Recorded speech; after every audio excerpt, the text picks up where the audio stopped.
around about 11 or 12 pounds to hit the 170 limit. And Tackett actually came in way under at around about 168 pound, cutting no weight whatsoever. So we'll see if that is a factor. But Tackett has never shied away from a challenge. Does not matter the size of the opponent. Doesn't matter. He fought against brown and black belts when he was only a blue and purple belt, and just without fear. Yeah, Tackett's definitely one of the scrappiest competitors I had today. And I'm curious to see how measured the approach might be. I don't know how long we'll stay like this before they start fighting like cats and dogs out there. Galvao, well, he had one of the standout performances of the IBJJF Nogi Pan Championships just very recently. He won his division there, his first competition as a brown belt on American soil. And, well, 4 matches, 3 submissions, and those 3 submissions totaled a grand total of around about 2.5 minutes of match time. He is a submission sniper. 100%. And just looking at the match here, I'm liking Tackett's use of the Wagner shoulder jab, if you will, that pawing motion or the palm, almost a palm strike to keep the distance there. Wagner employs that to great effect. It really gets in the mind and head of the competitors. But Mica's probably always seen some of that as he's been training down there with Wagner and Cyborg and the guys at Fight Sports for a few weeks now. That is a great point, Chase, that Galvao, he arrived here in the United States a couple of weeks ago. Him and his father, Melky, they have been based at Fight Sports in Miami, training with Roberto Cyborg and the rest of the crew there. And, well, we've actually got plenty of training videos on the site. And look at that outside leg hook there into a front headlock here, possibly onto a... Well, I thought he's maybe on the neck, but with double overhooks and diving into what looked like a flying armbar of sorts. But, man, this is the kind of thing that you can expect from Galvao. He is very unorthodox in his attacks, but he is clinical in his finishes. Absolutely, but this is a great position here for Andrew as he stacks Mica in a good passing position. We're going to see just how good Mica's defenses are, and you can see he's going to squeeze right out of that beautiful position. Use of the frame in the armpit there just to recover guard relatively effortlessly. Stop. Got a wardrobe malfunction here. Fight! Good sportsmanship from Mica not to immediately take that moment, that pause to come up and wrestle. Look at the flexibility of the De La Riva hook from Galvao on bottom, the way that he's able to get that right leg, the outside hook all the way through onto the inside of the thigh, now switching to the inside hook. But the dexterity shows that he's... well, we've seen his top game. We know that he's got phenomenal wrestling. He's a very good takedown artist, but this is it's rare to see him spend extended periods on his back and playing guard. Because let's be honest, not that many people are able to keep him there. That's true. It should be noted that Mica is also a Lucha Libre black belt here. Still brown belt in Jiu-Jitsu, but Lucha Libre, of course, being the Nogi-based submission grappling sport native to Brazil. Now look at this, unusual coming up onto possibly the back is Galvao looking to roll through to a back take with the rear body lock now. He's got control of the hips. Can he get the hooks in? This is a very unorthodox sequence, but doesn't have complete control, but this is dangerous. If he can get a little higher on the back, he might be able to get an arm around the neck. He might be able to get those hooks in, but what an unusual reversal from bottom, and Andrew Tackett now is in deep water. Yeah, the dexterity of Mica is really coming through here. Just incredible just ability to take the back here. He's not quite fully secure, but he's in a great spot to do it. And they're both pretty dry still at this point, haven't even hit the 5-minute mark in this match. So this is a great moment for Mica to maybe capitalize, but Andrew may be out of danger. Oh, look at their reversal now. Galvao is coming up on top, and it looks like he's settling down into the side control as well. This is a very dominant position, and this is going to afford him a lot of opportunity to attack. This is not good for Tackett, as Mica does not like to go backwards, and you rarely see it. But Andrew may get, if he can slide his left leg a bit more in front, but no, Mica straight into the mount. This could be big pressure here. Very dangerous for Tackett here. Now, we talked a little about the weight advantage. This is where it comes into play, because if Tackett didn't cut any weight for this match whatsoever, whereas Galvao maybe cut 11, 12 pounds to hit that weight limit. I mean, come the day of the match, he could be 15 pounds heavier. And when you're on top, 15 pounds is, it's so much. It feels more than 15. Especially when you're talking about a chin on your face there right now. Now, let's see if Mica can isolate one of these arms. He's looking to do it right now, looking to isolate. It looks to be Andrew's left arm. You see in the corner, you see William Tackett and Rodrigo Cabral. That is Andrew Tackett's older brother, William, in his corner. They're, of course, based right here in Austin, Texas. The Tackett brothers, a famous fighting family, and you can imagine that William very concerned with his brother at this stage. But right now, Galvao is just in such dominant position and such control, and yet he's not giving up too much right now. He seems pretty patient in his strategy, and he's seems happy to take what Tackett is willing to give him. Yes, he's being very measured, very mature approach here as he switches from arm to arm. And really dominating blue the at this pace here. stage? Yes, exactly. Judge's favor. Pretty clear, I would say, for Mica. Hard to argue with that as he's achieved the mount and secured it for a moment now. And I like how he's trying to pry up whatever arm he can take. Right now he's looking at Tackett's left arm, but maybe he'll switch back to the right. He's just kind of cooking him, hoping to isolate one of these limbs and secure an arm lock of some sort. Yeah, at this stage, when you're in the mount, it's very difficult to attack somebody who is completely shelled up. The idea is to try and get those elbows away from the upper body to try and create some separation there. But look at that. Now with the underhook and crossface, you see that Galvao actually gives up the mount, goes to a knee ride, and then settles down into this side control position, because let's be honest, Tackett wasn't giving anything away, and now it feels like Galvao is maybe, he's actually actively looking for something, and this is an opportunity for Tackett to recover guard and possibly stage a counter-attack of his own. What a scramble right there. Beautiful escape there from Andrew Tackett, coming into a top position, and now in a position to stamp his authority on this match. Yeah, that was very, very smart of Andrew to stay calm there, stay composed, not give away anything easy, and he was able to get back on top, which I'm sure he's happier about as he looks to go for this double unders pass again.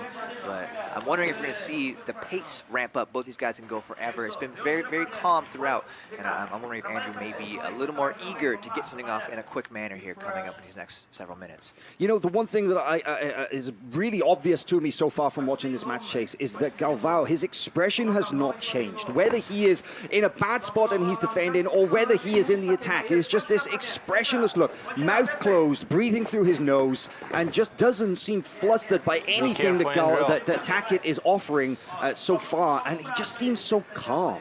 Yes, absolutely, and you can see Tackett's trying to make this a little bit grittier. You know, he likes making the match a little ugly. That's his style, right? That's the style, that's the strategy, is to really wear on somebody, start to maybe break them mentally. Tackett said in his interviews that that's what he wanted to try and do, but Mica clearly is not phased at this point in time and has already led the way in this match, Hal. You know, the one thing I gotta say though, I gotta call this out, I respect this, because Tackett has not taken a backward step. The moment that he came on top and he was able to escape that position, there was no retreat. There was no moment where, okay, let me catch my breath. No, he is straight on the attack and he is pouring on the pressure from this top position.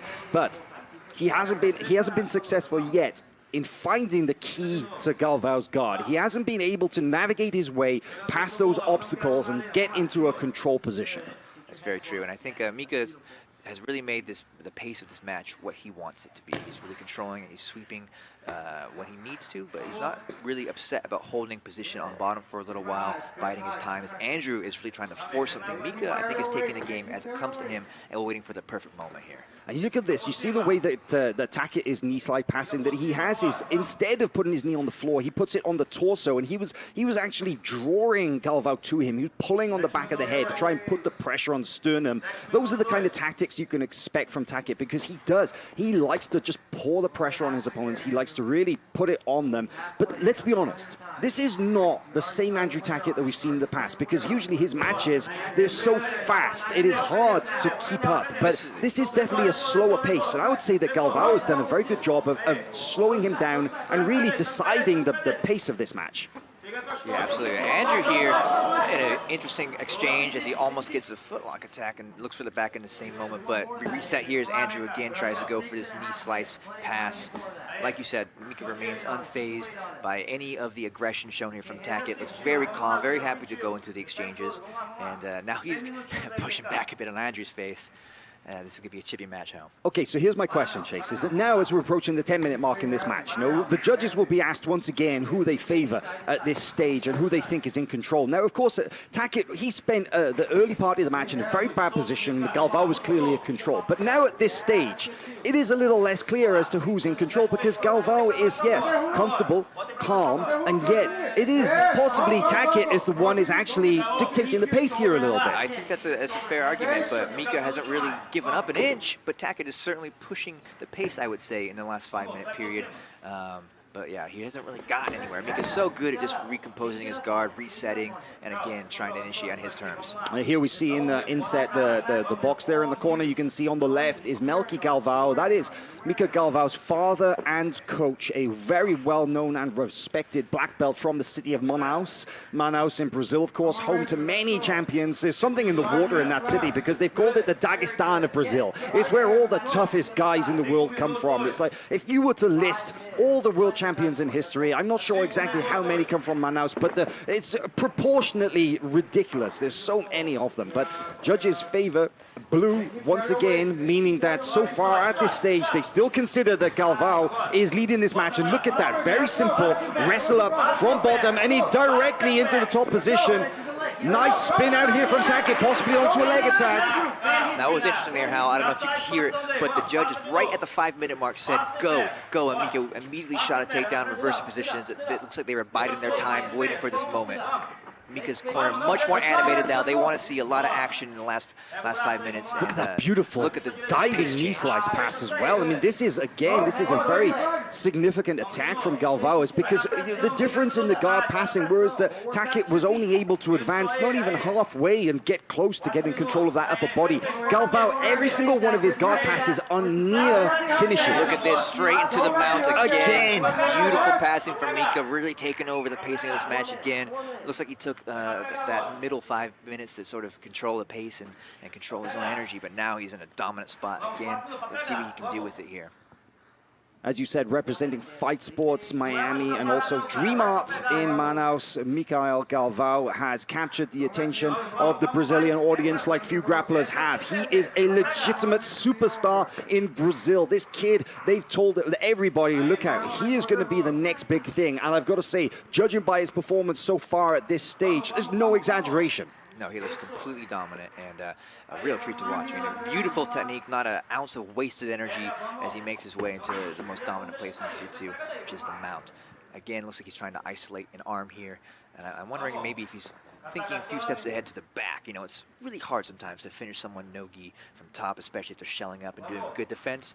The back may be the next logical step if you cannot get what you're looking for on top. Now, let's be honest as well, Chase. Does this look like a 17-year-old in control right here? This looks like a veteran black belt. This looks like a person who has spent their entire lives training for this moment. And yet he is, of course, he's been doing jiu-jitsu since an incredibly young age, but he's a 17-year-old brown belt, and this is the level of skill that he has to offer. Well, he certainly has been doing his whole life. He's an absolute machine, you know, been built for this and been training full-time since probably he was, 14 years old or something. And his whole family do jiu-jitsu, because we mentioned his father, Melky, is a black belt, his mother is a brown belt, his sister is a brown belt. It is a fighting family. And that Manaus, of course, is very rich in terms of the amount of training partners who are able to put it on. And he's been making great use of the let's call it the human resources that they have there at Fight Sports in Miami as well, in training with those guys there. And I've got to say that this is some next level stuff. The control, few people are able to put the pressure on Andrew Tackett in this manner, but with great escape. And now, with 2 minutes remaining, Tackett back in the match, and this is a chance for him to say, hey, don't forget me. I'm still in this match. I've still got a chance here. Yeah, you can never count out a Tackett. They're so game as he looks to take up a single leg here. His coach is calling for all the energy he can give. There's only 2 minutes left in this match. Let's go, let's go. But Mica, for his part, is not looking like he lost a bit of energy. He looks completely fresh as he dives onto the back. Look at that transition, Hal. Incredible. Oh, possibly onto a triangle here. He seems to have got a high close guard. They are very slippy. He may not be able to completely close this control position, but this is dangerous. Andrew Tackett at risk of the armbar. Almost gets the extension of the arm. 1 minute, 20 seconds remaining, and Andrew Tackett is still very much in this match, but my word, that is a statement from Galvao. You cannot leave anything hanging out I need to see that sequence again because that was absolutely insane. What a match. Tackett definitely flagging somewhat now. This is Micael Galvao has got 1 more minute to work. Can he finish the match? I mean, he's come close now, but Tackett, at this point, they're so drenched, they're so slippery. I gotta say, man, it's gonna be like holding an eel. It's gonna be so difficult to actually get control. But that doesn't stop Tackett from trying. Look at that. Nice exchange from Tackett. Almost got the takedown, but they're both a little bit tired now, looking to reset on the feet. Oh my God, I did not know what to expect from this match, but it certainly delivered. Tackett jumps through, and a nice guard interception there from Micael Galvao. Gets past, lands in the side control, has got a deep underhook. He could potentially finish the match. He's still got 20 seconds left to work. Somewhat of a strategic error, a little enthusiastic there from Tackett in trying to throw up the flying attack, and Galvao is going to ride out this match. Oh, he's isolating an arm. This could be it. He's got 9 seconds, 7 seconds to work. Can he get the finish? He's going for the armbar. Tackett is desperately trying to defend. Saved by the bell is Andrew Tackett, but what an incredible Who's Number One debut from Micael Galvao. And I think there is no question of the judge's decision at this point, but let's go through, let's follow the protocol, let's get the official result from the judges. I would be very surprised if there's anything less than blue across the board, but you know, man, what an amazing performance there from Galvao. And a great display of respect there from Andrew Tackett.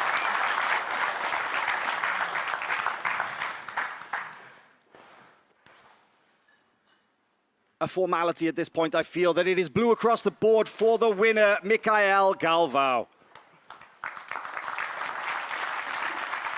And your winner, out of the blue corner, representing Fight Sports, Micael